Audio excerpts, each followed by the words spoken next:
Going to build a mountain from a little hill. Going to build a mountain, I know we will. Going to build a mountain, I'll build it high. I don't know how we're going to do it, but I know we're going to try. Okay, well, hello. My name's Linda. I've lived here about 5 years, and I'm a keen gardener.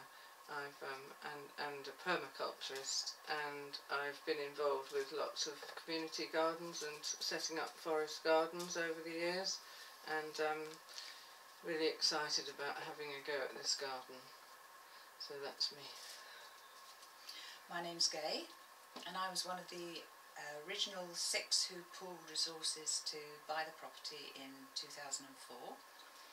I moved from Cambridge, where for the past 14 years I'd worked as part of a whole food cooperative, and the last 7 of those helped set up and run a complementary health centre, also run as a workers' co-op. I see my wishes to be part of a co-housing set-up as a natural progression from my work life, which had its roots in the philosophy of permaculture, that is, earth care, people care and fair shares. So from working in a non-hierarchical business, I wanted to extend that to living in a non-hierarchical community, sharing those values.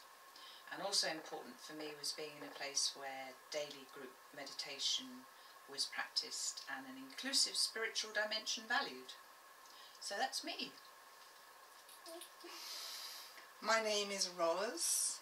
I started by, after college, building a community garden in Islington, Culpeper Garden.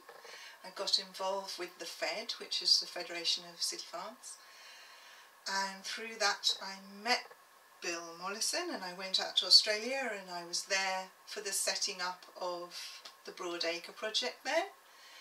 And I lived in Australia for about 18 years, and when I came back I found Threshold. I've been living here for 3 years, and I was really interested to see that there was a permaculture dimension to it, and that we were sharing our fridges and our lawnmowers and our small machinery and living lightly on the land.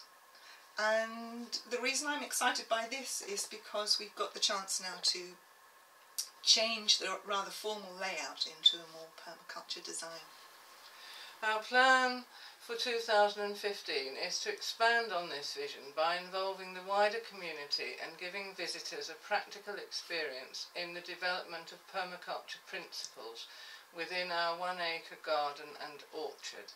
This could then become a demonstration permaculture plot for future visitors, both as a land learning centre, which is a system set up by the Permaculture Association, and for people interested in permaculture and as part of Threshold's sustainable lifestyle education remit. We are also encouraging people from the local community to share in our garden space and benefit from the organic produce.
Most of us have been involved with permaculture in some way or another in our lives, and we feel it's time to get a more permaculture feel into the garden.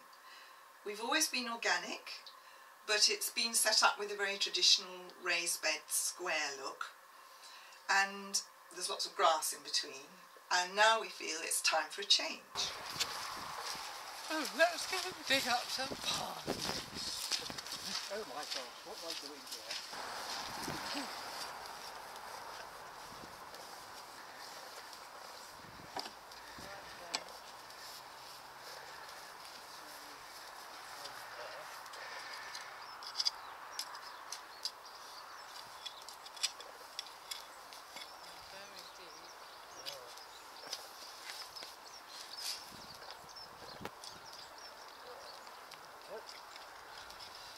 I got one first.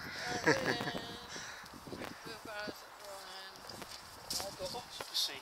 Okay, so that's parsnips out of one of our existing wooden edged beds that we're going to do away with, because the wood's all rotting away and the slugs get in there and they love it. And so we're going to do away with all this grass space that's in between the beds and create a whole lot more growing space, and have some nice permaculture shapes that will then flow into a forest garden that we're going to plant, going into our orchard. And we need loads of manure and compost and stuff, because it's a horrible clay soil and we have to build up the soil. So once we get that delivered in, we hope it will all end up looking like the bit that we've already done over there, which is just nice mulch paths and raised beds and no slugs, hopefully.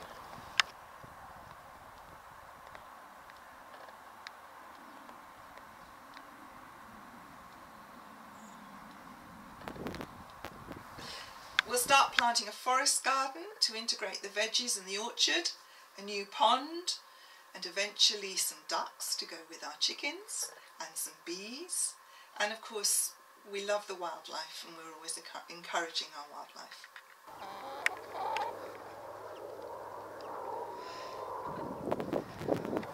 Alongside all this, we need to create a better camping space for our volunteers, so that we can accommodate more of you without overwhelming our farmhouse facilities.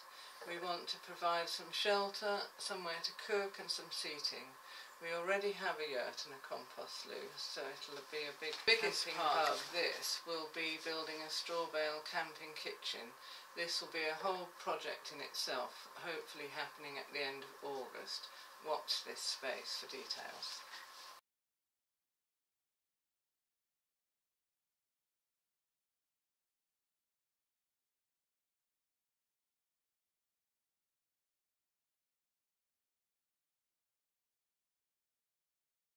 My name is Charles.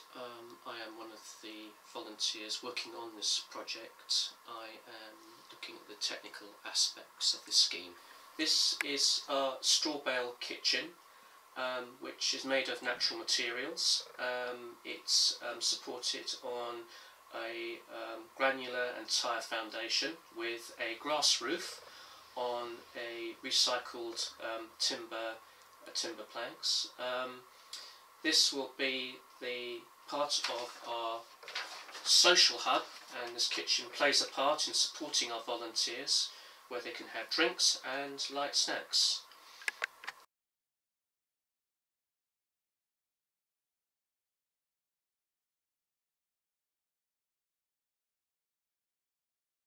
Please help us in any way you can. If we don't reach our target of £6,000, we will need to return any pledges or... Hi, my name is Andrew. My experience in the past is I lived in Scotland for 10 years with my family, where I had a small holding, where we kept goats and chickens, and I had a large vegetable garden. We often dream of big projects such as this. Thanks to the Permaculture Association associating themselves with crowdfunding, now our dreams will come true. Dream, if you don't have a dream, how you gonna make a dream come true?